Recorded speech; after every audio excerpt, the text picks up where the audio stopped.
అందరికీ నమస్కారం అండి. నా పేరు కేఎం రావు. ఆంధ్రప్రదేశ్ స్టేట్ గ్రౌండ్ వాటర్ డిపార్ట్మెంట్లో రిజిస్టర్ జియాలజిస్ట్గా పనిచేస్తున్నాను. ఈరోజు ఒరిస్సా డిస్టిక్లోని మల్కనగిరి డిస్టిక్కి గ్రౌండ్ వాటర్ సర్వేకి వచ్చామండి. మనం ఇక్కడ రాగల ఉద్దేశం సార్ మాటలోనే ఉంది. ఈ ఏరియాలో మాకు 200 acres దాకా వాటర్ దీని గురించి సార్ని తీసుకొని రావడం జరిగింది. కొన్ని పాయింట్లు తీసుకున్నాం. అన్ని రకాలుగా 5 పాయింట్లు తీసి ఇచ్చారు మాకు. దాని నిమిత్తం ఇప్పుడు ఈ లొకేషన్లో సర్వే చేసుకొని డెఫినెట్గా ఓకే సార్, ఇక్కడ ఈ మల్కనగిరి డిస్ట్రిక్ట్ జియాలజీకి వస్తా అంటే మోస్ట్ ఆఫ్ ద ఏరియా అండి calcareous clay followed by the granitic gneisses అండి.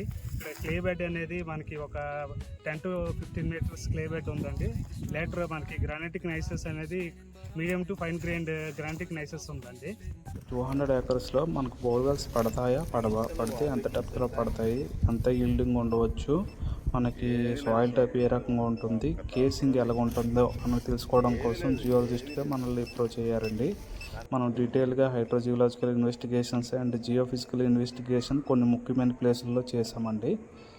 డీటెయిల్డ్గా మనం సర్వే చేసిన రిపోర్టు మన క్లయింట్కి ఇవ్వడం జరుగుతుందండి. థ్యాంక్ యూ అండి. ఇలాంటి ఏరియాలో గ్రౌండ్ వాటర్ సర్వే చేసేటప్పుడు జియాలజిస్ట్ ద్వారా మనం ముఖ్యంగా వెళ్తే మనకి మంచి రిజల్ట్స్ మనకు వస్తాయండి. థ్యాంక్ యూ అండి. Thank you.